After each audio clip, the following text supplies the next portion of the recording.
Benedict, may paliwanag ba ang abogado bakit hindi nakarating si Coach Tab Baldwin?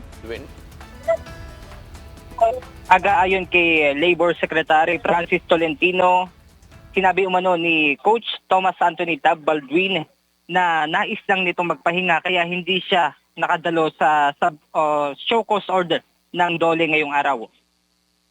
Bagamat hindi sumipot sa patawag ng Department of Labor and Employment ay dumating naman ang kanyang legal counsel na si Attorney Janela Flordelisa. Alas 10 ng umaga ang itinakdang oras ng DOLE para magtungo sa kanilang opisina si Ateneo Blue Eagles basketball team coach Thomas Anthony Tab Baldwin alinsunod sa kanilang show cause order. Ayon kay Labor Secretary Francis Tolentino, nais nilang makita ang alien employment permit nito.